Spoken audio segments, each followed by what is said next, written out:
Today's podcast is brought to you by Kentucky Farm Bureau Insurance. If your property gets damaged by a storm, it's nice to know there's a Kentucky Farm Bureau insurance agent in your hometown who's committed to making things right. Rain or shine, you can count on the great coverage and personal service you expect from Kentucky's insurance company. To request a free quote, find your local KFB insurance agent at mykfbagent.com. Kentucky Farm Bureau, big on commitment. Hey, Matt, how's it going? It's going okay. I have something that's my kids were a part of. Okay.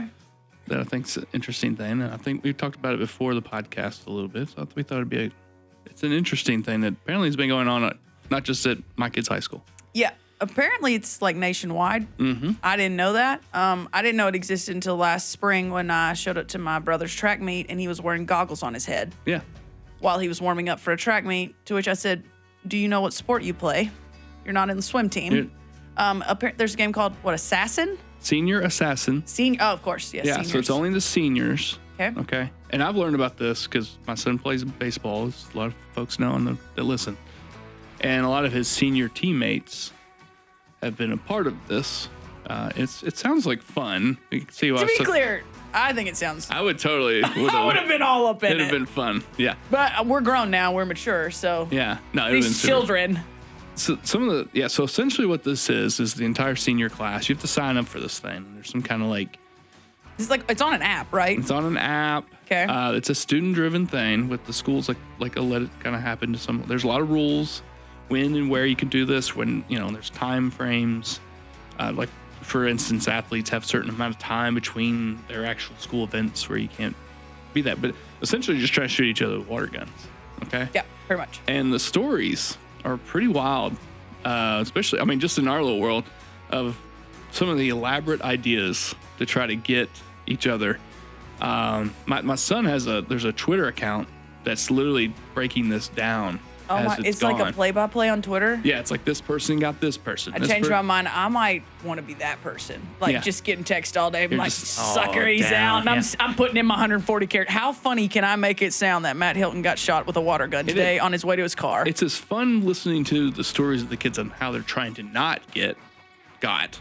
Like what? So, for instance, we have this young man that's on Carter's baseball team. He's a senior. He has a twin sister.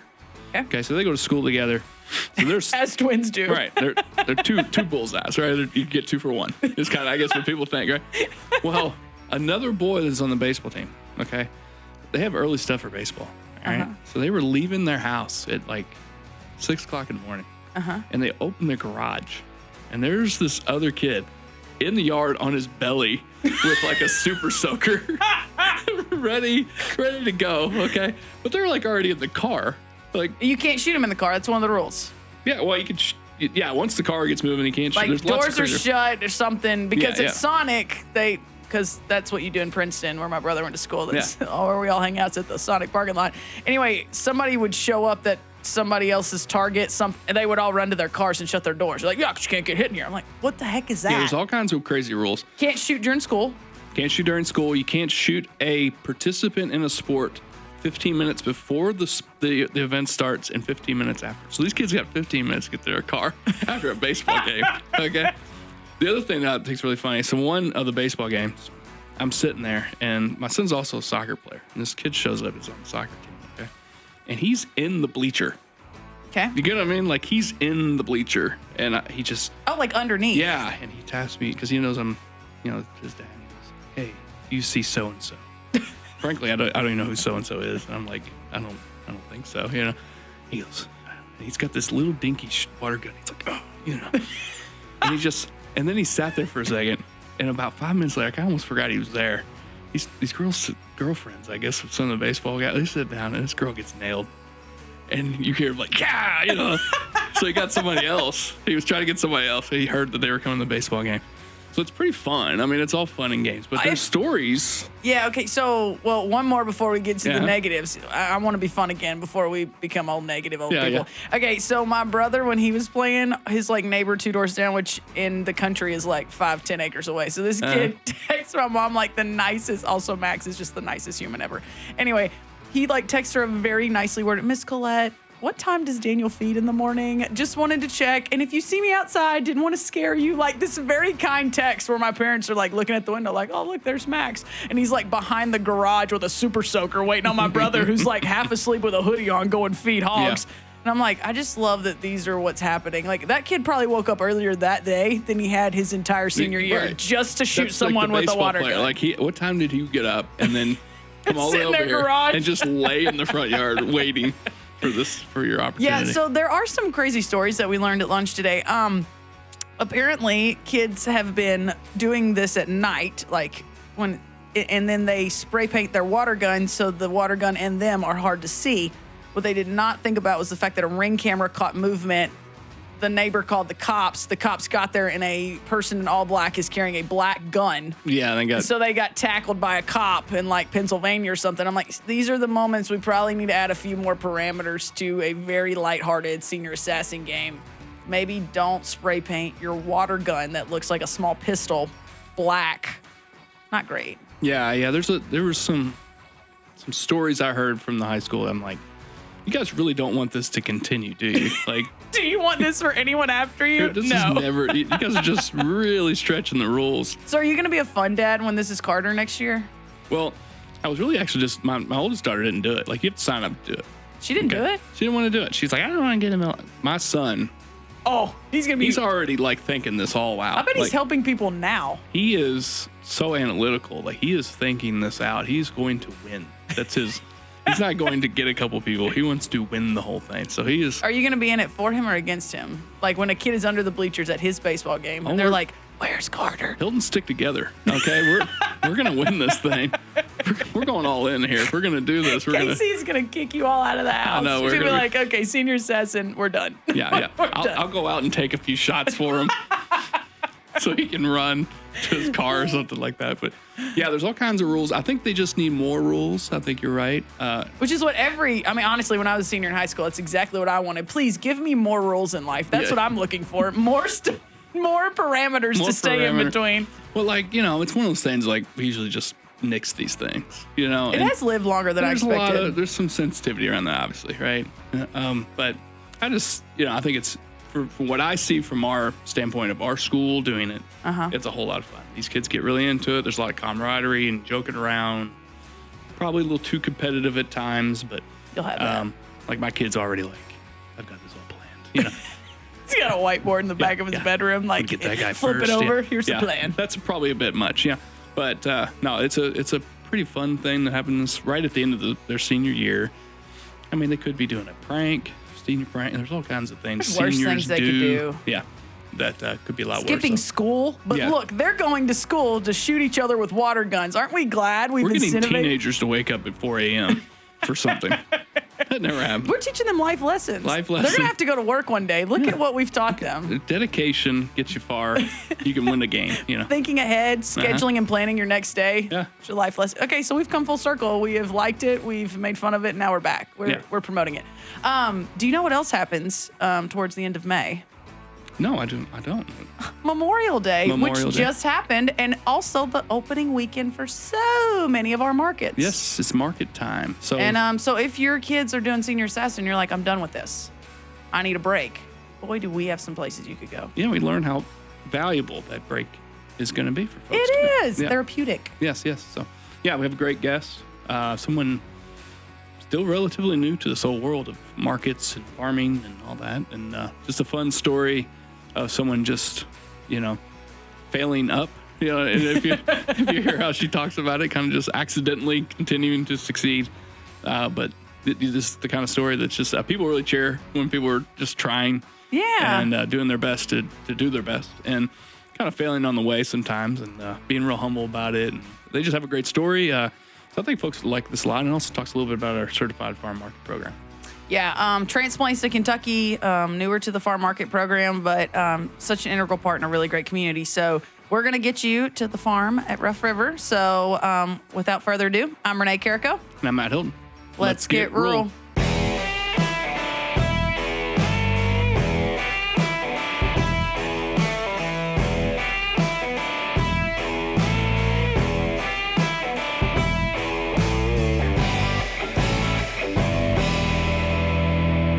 consider lake season started yet over there? Memorial Day is typically when we start seeing the influx of people like consistently at their lake homes on the weekends. But the Rough River State Park is 3 miles from our farm. So they have consistent traffic really through the year. There is definitely an on-season. We're dealing, I don't know if you've heard about it, but our lake is dealing with like water level issues and a dam repair and like this huge project. So the water has been below like summer pool. So a lot of the boating and like the extracurricular activities are kind of on halt until we get rain. We're still waiting on rain. But people are really in a panic about the water level. So we might have like a slow intro to the season. But last year on the other side, we were dealing with flooding because we were flooded in. Yeah. So then there was like flooded in. Oh yeah. There were like 10 days we could not get out. And the animals, we had a bunch of feed, but at the end of that 10 days, we're like, we need to do another run for feed. So we had neighbors that were like hauling bags of feed from the minivan, over the hills to the tractor. And anyways, it was fine. But yeah, last year we were flooded. And so that we were dealing with like lack of lake traffic because then it was a dangerous lake because all the water was up over the trees and people couldn't boat safely. So this year it's on the opposite. It's like there's not enough water to safely boat. And so I don't know when season's going to really start. We're just weird world. Yeah. We were laughing about it because I grew up, as a lot of our listeners know, in Western Kentucky, so Princeton, but our church is in Edible, which is right on the lake. And so our little itty-bitty Catholic church, there's not a lot of Catholics in Edible, and so it gets a ton of a crowd in the summer because people are coming down from your Evansville and different areas to like stay in their lake houses for the summer.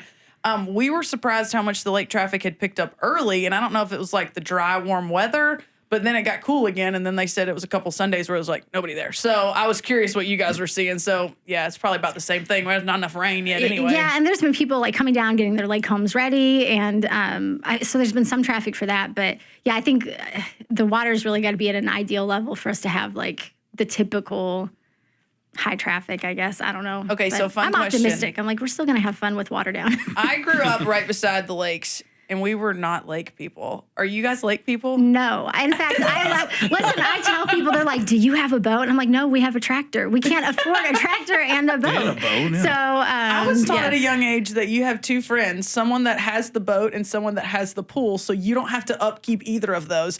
And I'll be honest, it's kind of working well in my life. Like, I don't have to do either one because we buy the tractor, Listen, yeah, and there are so many. We have great neighbors and people that really see us at the farm. And they're like, you guys never get out. Can't you get on our boats? And we have neighbors that offer their boats all the time, which is very kind. But yeah, we, other than walking down to the lake and jumping in for a swim, not your thing. It's not my thing, but we are just so busy. It's just like yeah.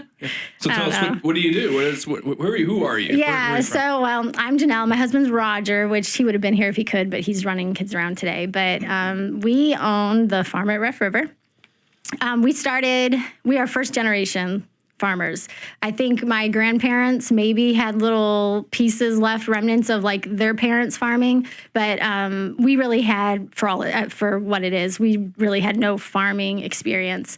So we were 27 and 29 years old. We had 4 little kids. Our youngest was 3 weeks old when we moved to the farm. And it was a rundown little 1950s ranch, brick ranch, and just under 30 acres. And moved 8 hours away from home. We're from Northeast Ohio area. And we said, we're going to start a farm. And I think people have laughed at us and encouraged us, and they've been great. But I think people have been watching, like, what are you going to do with 30 acres? You can't farm on 30 acres. But we have, and it's turned into like a little business, and it's a growing business. But we primarily raise produce. We raise lamb, and we raise out pigs. The sheep, we do breed all the breeding. We have the rams, the ewes, lambing, all of that. The pigs, we tried the breeding thing, and after like losing $4,000 on these like really fancy breeds that all the homesteaders said were great, we decided that we will let the people do the breeding, and we will buy some meat hogs and we will raise those out. So now we just raise out the pigs on pasture. But we do produce, lamb, pork, and then we've moved into agritourism because we live in like a lake community. Agritourism is a piece that we had no intent of moving into, but it's been it's been helpful, I guess, in growing the farm. People want experiences. And so we try to hide the ugly farm and we keep the pretty farm forward. And people come out. And so we have a petting zoo on the weekends. We are doing a you-pick flower patch. So that's it's expanding this year. So we're adding you-pick flowers. But really, if there are 4 categories, it's sheep, pigs, produce, and now flowers. So, and then I guess agritourism too. Well, I will say for a new farmer, she already understands that there's an ugly side of the farm and a more attractive side of the farm. Every farm, you know, so I'm a video guy here. So every time we go to a farm, they're like, not that angle. We're not going to go over there, right? And we're like, no, we're not going to go over there. I always feel for them that first moment they see Michael with the drone. And they're like, where's that thing going? Yeah, like, don't go over that. Stay on this side of the barn. Don't show that part. It's so funny. Like, we hit stuff over there. We're like, we got it. Don't worry, we got you. We had someone with a drone, I think it was last year or the year before, that said, hey, like, I'm trying to start this business. Can I come take aerial footage of your farm? Because we moved the location where we were selling stuff. And I literally said, please don't go on that side. Just like that is where all the equipment is. It all lands. She's joined right in. She's a part of every social media picture. It's like, nope, don't stand there. We got to get the equipment out of the background. But it's ridiculous. But yeah, that's certainly that was one thing when we started. People complaining about like us always wanting to shoot the barn that's like falling over and all these kind of things. It's like, no, that's what people love. That stuff. These, you know, the regular public. You know, they love that kind of stuff. But, Lordy. But you've joined right in. First generation, you learned one key thing is that there's an ugly side of the farm and don't have the cameras over there. Yep. So obvious question, and I think I've asked you this before, but for the listeners, why where you're at? That's a long drive to grab 30 acres. So talk through for those that maybe haven't lived in Ohio before. Why come this far down? Why Kentucky? Yeah, that we get asked that all the time. So we had really looked at within 8 hours of home because we still have family there, and as parents age or siblings might need help, we wanted to be within a day's drive. So we looked all the way up into the UP, up in Michigan, the Upper Peninsula, Pennsylvania, New York, Missouri, like anywhere that 8 hours would touch. And we just loved Kentucky. I loved the rolling hills. I felt like it was just beautiful. So on top of, there were some personal like homeschooling laws. We homeschool our kids. So we looked at all these different laws and what really kind of fit what we wanted. And we found this land. And it's a long story, but the very first time, I think 4 months of house hunting, like all over that 8-hour radius, the very first piece of land we looked at, we now own. But we took 4 months to come back to that piece and say, oh, we need that one. Yeah, it was crazy. But anyways, so it just had the price. We couldn't afford the land up in Northeast Ohio, plain and simple. So the amount of open space we had to grow some food in the rolling hills and in our budget, we just landed there, and it has been great. We found out at the closing table, my husband had family members buried in the county. And so, there's been all these like crazy ties of like cousins that grew up going to the house we now own, but they're actually my husband's like 5th cousin. So I feel like we just meant to be there. Like this farm was meant for us. So it just ticked a lot of the boxes, and it has been. The house didn't have like running water. It didn't have air conditioning. Broken windows. Like it has just been a project to even take that on. We didn't have fencing, gates, like nothing. So we thought, honestly and truly, we thought it would be a whole lot easier than what it's turned out to be. But it has been. It's been the hardest thing we've ever done. We thought it would be great. But yeah, we wanted to get out of the city. We were in the suburbs of Cleveland, and raising our kids there was just not what we wanted. My husband's prior military, so we were dealing with a lot of the transition to civilian life, coming out of military sort of stuff.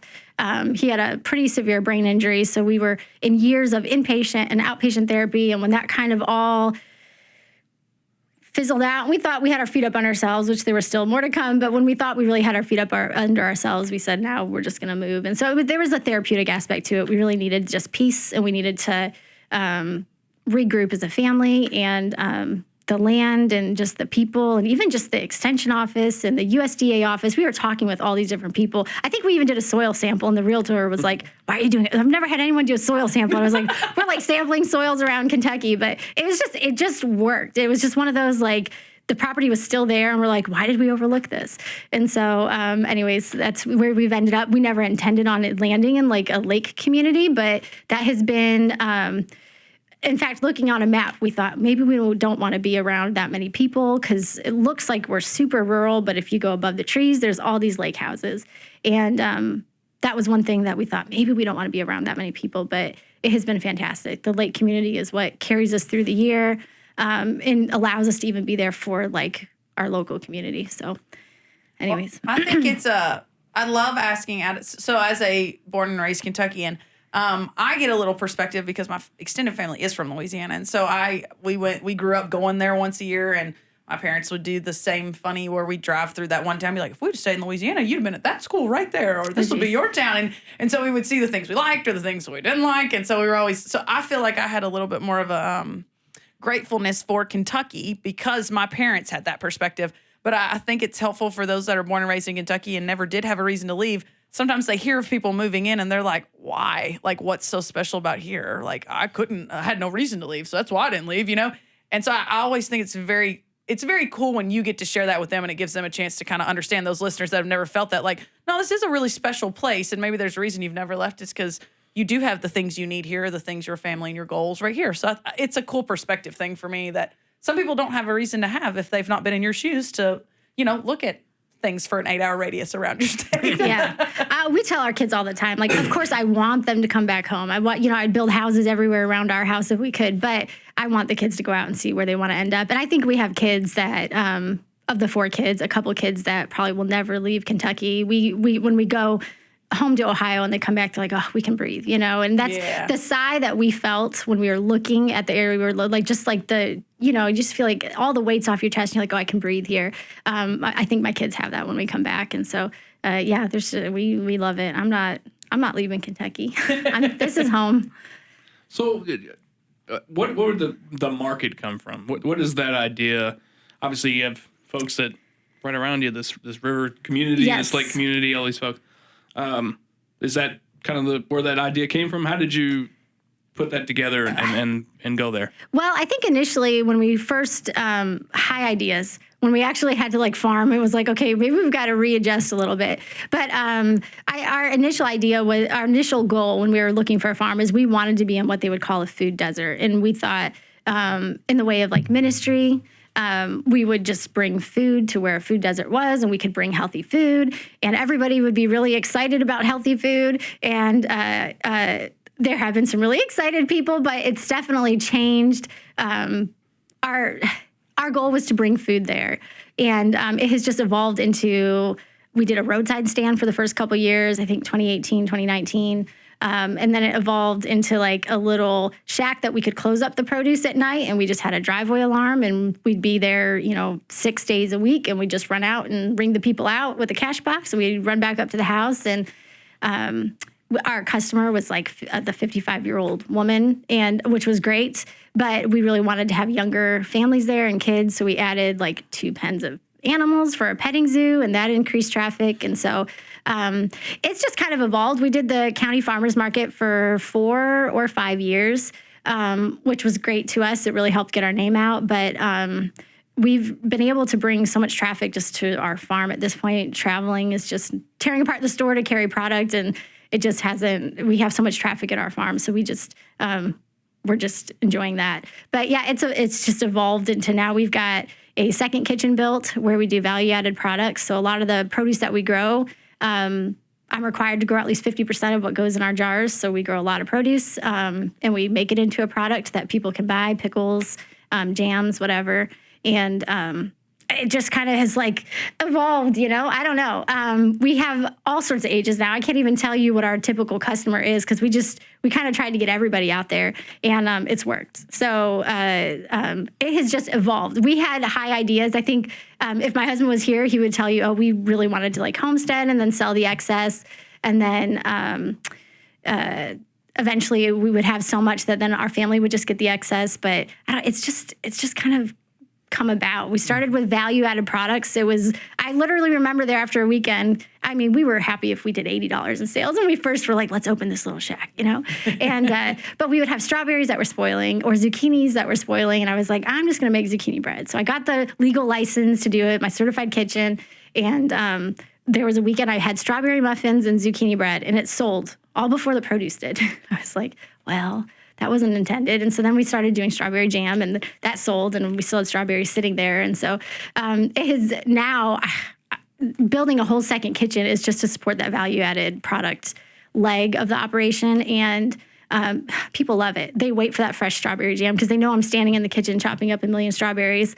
They know when they get fresh fruit cobblers, I'm using as much fresh local fruit as I can. Whether we grew it or not, we have a couple other farms that we get to partner with. And I don't know, people love the end product, right? They want the homemade without all the work. So that has become the value added aspect of it has been huge. And that was never intended at all. That's just something that came about, and just kind of same with, well, we want younger people. Let's put a petting zoo in. So we did a couple pens. Now we've got, 5 pens, and they all have their own little treats and signs and attitudes. People love our animals, and I don't know. I want to say we had a business plan, but realizing how hard it is and how hard it is to make money on the farm, and just what makes money and what brings people there has kind of been what is the driving force behind us. So, people have been great to us. We are always super thankful. We have a great community, really. I mean, there's so many times they didn't have to drive up our rough driveway to our little shack and let us run out and sell them a warm tomato in the warm shed, but they did. So people have really showed us what they wanted, I guess, with their dollars too. And we just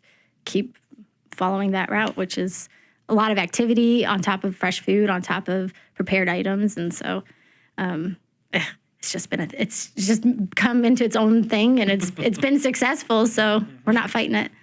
Yeah. So, and you sort of answered it, but I want you to give it a little more detail. When you talk about where you did live and that you're first generation farmers and the military background, different things, talk through the learning curve. I mean, you just sound like a natural. Like, you've got a kitchen. You're talking about all these things that people's my age, and I'm in my lower 30s, that we had to remember and relearn how to do during COVID. And I know that sounds silly, but that's when I learned how to make banana bread and zucchini breaks. So they're I have time. These are all grandma's recipes that my mom did. And yeah, I helped her mixed it up, but I never really knew the ingredients. And a lot of us learned that during that time, but a lot of us also learned we're not very good gardeners during that time. So talk through, from your backgrounds, how did you figure out how to grow crops? How did you figure out how to bake this way? How did you figure out how to have animals? Where do you even start? Oh, gosh. Well, listen, I truly say that this is, I'm not knocking, military life was very hard. But I kind of laugh and say this has been harder than deployments in his time in the military. This has been the hardest thing. Well, and we're together all the time. So I feel like our marriage has gone through boot camp all over again. I didn't, you could read about, working cows and how that's stressful, but it's then when you actually have to work a bunch of animals, then it's oh man, this is really hard. But anyway, it has been very hard. I grew up with grandmothers that canned and gardened. I'm pretty sure my one living grandma, I think she's done with the big gardens, but she still has pots of plants and she cans every year. And so canning and growing a garden was not new to me. Even from the first year we were married, living in a little duplex, I had pots of plants on the porch. So growing fresh food was something I grew up with, and that was just normal for me. There was never an option to not have something. And same with canning. And my mom still cans, my grandma still cans. Everybody was always canning. So it was a process that wasn't completely new to me. Once I was responsible, I had to learn it really well, so I knew what I was doing. But it wasn't an unfamiliar process to me. So I did have a leg up, I guess, in that sense. But yeah, as far as animals, we started with 4 sheep. I guess it was right in the beginning of 2017, and we have 73 right now. Oh, wow. And we've added a couple here and there, but primarily that's just from breeding. And we started with all the wrong breeds. I can tell you everything we did wrong. You follow everything, and I laugh. Everything's easy from the couch in the suburbs watching YouTube. It's I could do that. Totally do. Editing is magical, but it is. It has been very hard. We've made all the wrong mistakes. We started raising the wrong breeds of animals, and we still have some mamas out there that are Shetlands, which I don't know if you all know what Shetland sheep are. Yeah, your face, you're oh no. I'm so sorry. They are precious little homesteady sheep, right? Mm-hmm. Multi-purpose, and it sounds great, wool, meat, milk. But man, they take 18 months to grow. They maybe reach 75 pounds. And in the world of making money, we're just losing money on raising those out for meat. So we still have some of that blood that we are slowly but surely getting out of our flock. But we haven't had the money to just go out and buy a whole new flock of sheep either. So we just use the moms and we kind of keep breeding them up and breeding it out. So we've got a good mix now of like Cheviot, Texel, and Suffolk. We do stick with wool breeds, which I'm sure there are farmers that would say we're still crazy for doing that. But we love the taste of wool breed meat. It has a different flavor, and people love our lamb. So we stick with wool breeds. But we've done like everything wrong. I mean, really, I did mulch one year. I mulched during COVID. I had a fantastic experience with mulching the garden and water retention and zero weeds. And it was just this beautiful garden. And then 2 years later, I put on like 5 inches of mulch and I burned the garden and nothing grew. And every customer had to look at that garden and tell me, oh, that's not looking so good. And I just had to deal with it. You know, it's like, yeah. But this year, the ground is looking fantastic. Here we are 2 years later. And it's really fluffy dirt and it's dark. And the clay is like, it's just all been mixed in and it looks so much better. But anyways, no, we've really done a lot of things wrong. Like I said, with the pig breeding, we did Mangalitsa's initially. And there's a niche market for that stuff that it's not in our neighborhood. And it takes them forever to grow out. And sure, the meat's delicious, but we have to also make money at some point. So it has been a learning curve. But I don't know if you have more particular questions for me. But yeah, we've done everything pretty much wrong outside of knowing like the canning. I mean, I still do stuff wrong. I planted 2 different types of, I'm going to say the word wrong, genotypes of corn last year, thinking I would have this really great heirloom corn. And I produced field corn. Oh. Because you can't mix some sort of, I didn't even know this. I still don't understand it. I just know I did it wrong. From someone from a very conventional production ag kind of vibe, I've never been the one to try to cross pollinate. So I mean, like you were trying to do the I didn't. Yeah, no, I wouldn't. I've never plant bread. Just do whatever they tell you to do. Plant the ones they tell you. Yes, don't try to be. I don't know. Yeah, we do a lot of. So things how long has this all been going? How many years are we talking about all this experimentation here? Yeah, we're still experimenting. We're not through it yet. 2017 is when we established the LLC. 2018 and 2019, we had a little roadside stand. 2021 is when I said we need to get like an actual little shed because I'm tired of going a quarter mile down the gravel driveway with the lawnmower, loading up the produce, driving it back up to the house, sitting in my kitchen and doing it all again the next day. So we put up a little shed. So this is our actual farm. We've been customer facing. This will be our 6th season where we have set hours and there is no self-checkout. We make a connection with everybody that comes through. So we service. This will be our 6th season. And then end of 2023, we outgrew our home driveway where we were just running down with the driveway alarm. And there were so many Saturdays where we would have like 11 or 15 cars. And they're like, it took me 10 minutes to even get up here. And I'm like, I'm sorry, but a new sinkhole developed. And we're like, well, we can't even go around the sinkhole. It was just a mess. So we started cutting in end of 2023. We had 3 acres on the farm that hadn't been fenced in yet. And it was just kind of sitting there waiting to be used. And it has given us some separation from our house to the farm store now. So now our house is pretty much hidden. But we have a gravel parking lot. It is I think it's a 16 by 40 pre-built shed, essentially.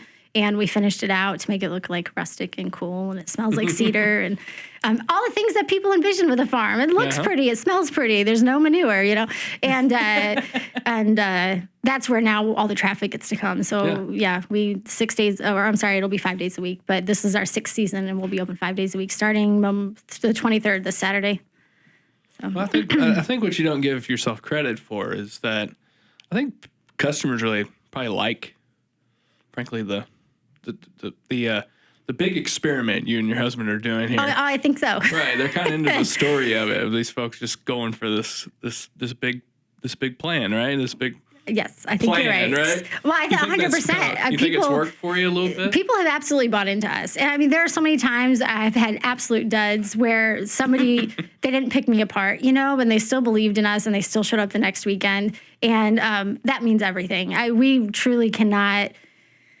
We like 99.5% of the people that come through our doors are just true supporters of us, and they know our story, and they know my kids. And there is, we want people to feel we always say an attitude of gratitude. We want them to know how much we couldn't do this without our customers and our support and our community. So they're making our dream come true. And I think I tell people we still haven't paid ourselves a penny. We both have off-farm income, and every dollar they spend with us goes right back into the farm right now. So this is truly what we've built, even though it's still so small when I look at bigger farms. They get to be a part of this dream with us, and we're super appreciative. And yeah, people love it. And we try to know our customers' names, and they know who we are. And yeah, like I said, there's no self-checkout. Like the opening day last year was a 30-minute wait to get through the register, and we were just talking with people, but nobody left. They were all fantastic. And it's just part of the experience. They come in, and people tell us we're like therapy. They can just come in and talk and take it, kind of like that exhale that I was talking about. That's what we experience. That's what I want people to experience. I just want, this is great, and I want them to have fresh food, and I want them to be excited about it and excited that they're getting it from us. And I don't know. It's not our original vision, right? We had this like high idea of like heritage breeds and high dollar food, and we're in rural Kentucky, and people just want their red tomato, and it's just so giving up some of those ideas, but it hasn't been a disappointment. It's just been the change of what our customers want. And well, that's going to be the greatest compliment, something you wanted for your family, for your goals, for your therapy, for your moment as a family to just breathe. Yep. And you're hearing people say that back to you, that your place is that for them. Yep. That's got to be the most cool full circle. I would assume you never would have envisioned that people would be on your farm and feel the same thing, that you literally moved here and started this for yourselves for that exact reason. True. I think there were aspects where we thought, maybe one day when we were dealing with like transitioning to civilian life, that we thought, maybe we could do this for other, families that are just transitioning out of the military.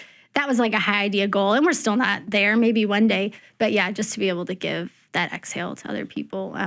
Yeah, that's super special. Well, I think that's probably a very underrated aspect of all of our certified farm markets is that people just don't get. I talk a lot about our videos. A lot of times when we do a video about a farm, it's those people that watch HGTV for Joanna Gaines farm making a farmhouse at everyone's house.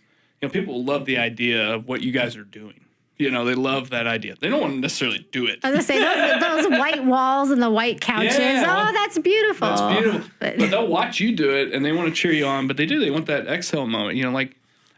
Every year we go get a pumpkin, and it's not about getting the pumpkin necessarily. It's about going, the experience, the just being away and disconnected from things.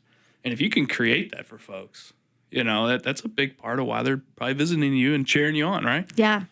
Yeah, I mean, I hope so. That's what I believe anyways. And we're not, like I said, people see our mistakes all the time. Like, Janelle fried the garden. Or I planted flowers last year that had prickers all in them. And I was like, I'm so sorry. Don't touch those spider flowers. They actually stink. They're sticky and they're prickly and they stink. And, people would laugh about it. It just is what it is.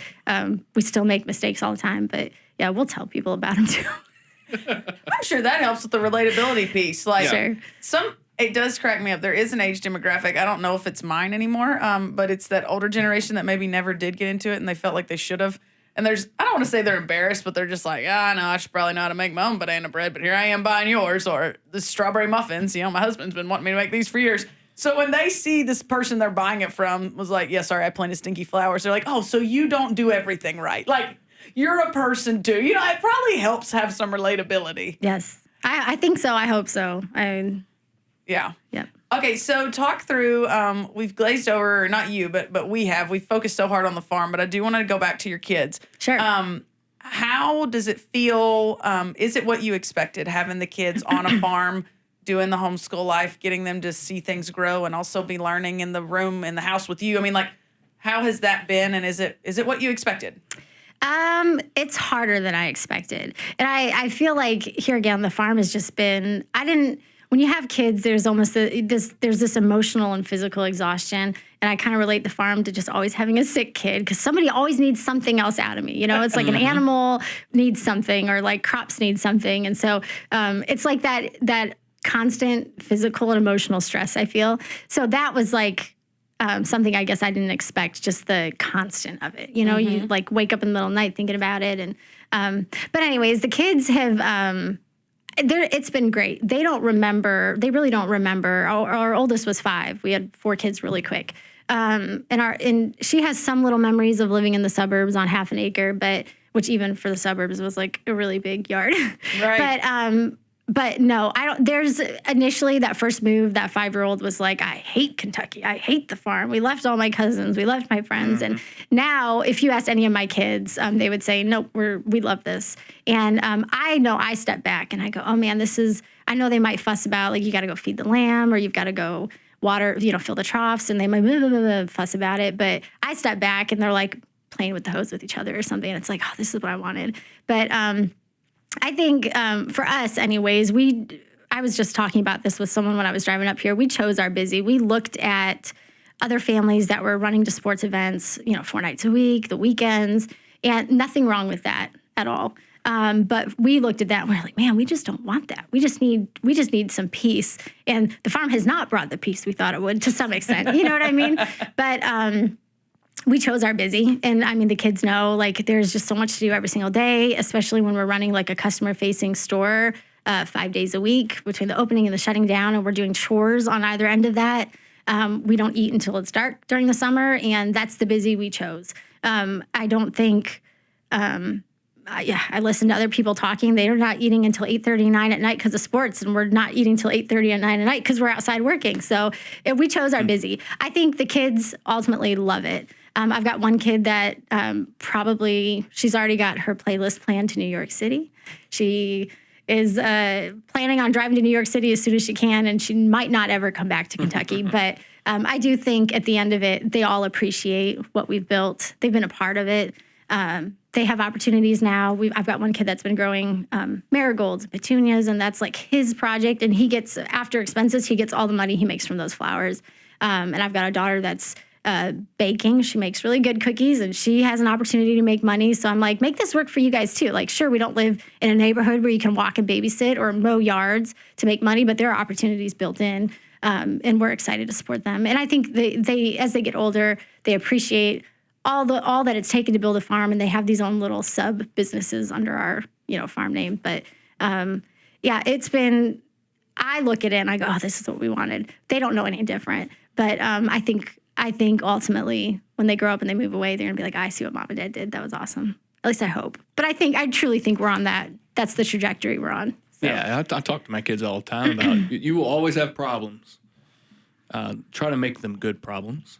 Like we have good problems, and I think that's what you're kind of alluding to. Good busy. Yes. It's finding that understanding that you're never gonna get away from the work and the stress and the things and all the stuff, but you can kind of, if you do the right stuff, you can choose those problems, those stresses, and the people that are successful have problems too. They have good problems, Right. I think you guys sound like you got a pretty good problem that you're working on right now. So yeah. That's a good way of looking at it. Mm-hmm. So when it comes to others that hear your story and they're like, I want to do something similar. And I say similar on purpose, not the same, because and you could probably give a better understanding of this than even I can. But the longer I work with the Certified Farm Market Program, the longer I travel. I get blessed to travel to different states and talk to a lot of my coworkers or my counterparts in other states.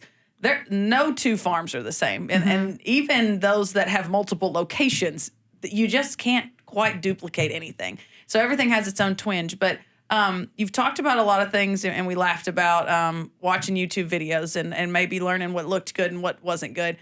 Is there any resources if somebody was like, hey, I know no farming background, but the way you're raising your kids or the way you're living your life sounds like the dream, where would you direct them to maybe start toying through some info to even decide if that's really what they want to do? Gosh, that's a good question. There's one book that says, it's called, I don't even know who wrote it, but it's like Finding Good Farmland or something. It's a little tiny, like almost pocket book, but I know we referenced that. I cannot even remember all the information in it, but that was a book that we read through before we actually looked for farmland. But I would say just talk to people. Like I know some people are really smart and they hold that knowledge and they make people pay for that knowledge. But I'm anybody that comes to our farm knows that like we will take the time to tell you. I mean, I had a guy the other day at the petting zoo and he was like, I was watering in the high tunnel and he's like, I really hate to bother you, but can I ask you about this fence? And I was like, absolutely, shut the water off. We'll go talk about the fence because they want to get into sheep. So I would just say, man, go talk to people. We're always open to talking and answering questions. We'll tell people everything we did wrong. It's hard. I guess just keep the take breaks. There's been times we've sold off animals, and we've with literally the quote for the year was less stress. So I think being realistic. If something's too much, just get rid of it, and just I don't know, have the same goal, put it on your fridge maybe, and just work toward what you both want. Work towards that, but you've got to be willing to also change. Because there have been disappointments too, like, well, that didn't go how we wanted it to, and goodbye $4,000 boar, but I don't know. There's no one particular resource. I would just say get involved with your community. The Extension Office has been a great resource. The USDA office has been a great resource. Coming in from out of town, we kind of laugh and say, just put your head down. There are a lot of people that come into rural communities almost as, and we're guilty of the same mindset, but almost thinking like, oh, it's a ministry. We've got to give them something that they didn't have before, and they're lacking. And it's like, these people are so happy with just as it is. You can't come in and just change everything. You get to be a part of it.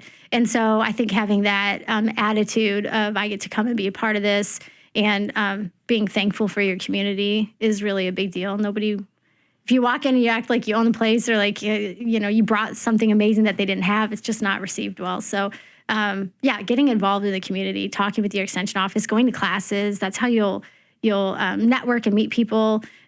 Joining the certified farm market has been great for us. Just meeting different people and getting those connections. And I would just say talk to your community, talk to the people that support ag, talk to other people that have done it, because it's hard. I mean, we've had a lot of friends that just can't.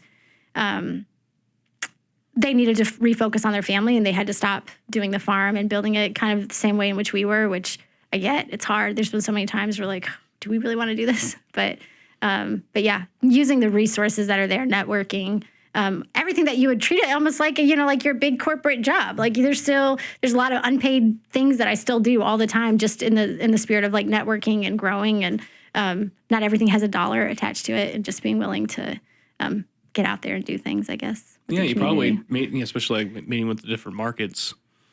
Do you see similarities where they screwed up stuff, and does that make you feel a little better? I mean, I'm sure that you run into those kind of stories all the time. Well, yeah, and it's definitely like there's some other farm markets, even within the Kentucky certified farm markets. There's a couple that I can message and be like, hey, is this selling for you? No, it's not. Or even down to ice cream flavors. We're wholesaling ice cream from Jericho Farmhouse this year. Mm-hmm. And we did do some vanilla ice cream. There it is. But I sell cobblers, and I thought, well, who wants vanilla? You don't want vanilla ice cream with cobbler. Anyways, but yeah, just talking like, hey, does this work for you? Does this work for you? No, it doesn't. And they ask me the same stuff, and I'm not holding information. Like, I'm in the spirit of, if everybody had a farm market within, 5 miles down the road, like, who doesn't want to live in a world where there's just local farm markets everywhere? That's what I want. So, yeah, I think other farm markets have been a great resource. Mm-hmm. We can really, some of them are really willing to kind of say what works, what doesn't. Mm-hmm. Okay, so we're not going to keep you much longer, I promise, because I know you have 100 things to do. But I do have to ask, you have really started jumping in on the social media piece. Oof. And it's funny because I think and we had just followed each other maybe. And I think maybe your caption was like, here we go, we're going to give this a try. Like, and really was like, don't judge us, but the kids want to do it. We're going to try to be like team players here. And you're getting good at it, and they're very funny. They're very trendy. I know you're like making a face because I can tell you this is not your forte, but like, yeah, maybe it would help people. First off, we're definitely gonna give you a chance to tag these spots at the end of the podcast so people can look them up. But what made you finally do it, and what makes you keep doing it? Like doing the social media, the cute little TikToks or reels. Yes, yeah. How'd you get there? We hate social media. Actually, that is, if there is one part of this whole adventure, it is the social media. And Facebook we're on because our customers and our demographic really does kind of fit Facebook. We've talked about we probably need a TikTok to start meeting some of those younger people, because that is like a hip part of the universe right now that I am just not a part of. But yeah, Facebook has been great to us. There was a couple times we paid for boosting ads, but it was not even worth it. So Facebook has been great. The stupid videos and stuff. Listen, it is painful to make. It is just painful. And even this last video we uploaded, you would think you would think it would be easy, but I think it was 3 or 4 hours of like sending it from phone to laptop to phone to then it didn't post to both Instagram and Facebook. So take it down, copyright laws. And it was just like, we're sitting there at the table, like, you know, two old people, like, we can't figure out how to upload this video. So I'm glad it made it This to is Facebook. me every day here at Farmer. I ain't doing something right. I'm not hitting the right button. Oh, it's just exhausting, but it has been a part of it. And it's just part of, I don't want to say people buying our brand, but they are buying our story and they're a part of it. And we're happy to bring people along with like goofy little things, even though it's just cringy and I just hate it.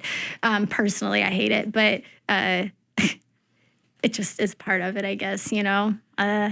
Well, you guys are a fun crew, and I think you're not gimmicky in real life. Like if people see these videos, you guys are not a gimmick, but you are fun and laugh a lot. And so you do find that, like, I think you feel that from the videos, and people are getting to know you. But I know the only reason I knew you cringe at it, which is why I thought you'd be like a good one for people to hear from, is sometimes people see those videos and they're just like, wow, they are just so comfortable with themselves. Like, they are so confident. I could never. And I have a very good friend that homesteads, and she does a lot. And she will regularly be like, oh, I saw such and such. And she's like, it took me 2 hours editing because I just kept looking at it and going, why did I choose to do this? Like, why? And I'm like, you look so confident. Like, so anyway, I think it's helpful for people to hear. Sometimes the person behind the camera is not excited to be there, but they're doing it because they know it shows, you know, connection and it's fun. And, you know, so I thought it'd be fun for people to hear that from you guys. Oh, my kids would tell you we had to record that 10 times. That was stupid. Like, no, they're the ones behind the camera. We don't even have a fancy tripod. It's like, you know, stand there with the phone. Stand And here. you got kids at the tripod. Yeah, I did look. That's, You have enough kids. Yeah, enough kids are They a are the tripod. tripods. Yeah. Oh no, it's a painful experience making videos or anything like that. But yeah, it does. It lets people get to know us a little better. And I think it is such an important part right now of marketing, which is just, I don't even know all of it, but I just know it's a part of it. And people respond to it. I mean, Facebook is good in that you can see metrics and like even like locations and ages of people that are watching your stuff. And so we absolutely use that. Like, that's how I knew our customer was a 55-year-old woman for Louisville. We see that, and that's who's following us on Facebook. And it was like, how can we start, you know, getting it? So we actually, it's worked. We've been able to kind of widen that range of ages and locations. And yeah, Facebook's been great. But yeah, social media is part of it. I'm glad you think we're getting good at it. I appreciate You are, that. seriously. I think it's looking good. It is exhausting. So it's just part of it, though. Yep. Okay, so let's give everybody, where can they find you guys? It sounds like Facebook. Yes. So how can they look you up and find you? Facebook, we're just the farm at Rough River.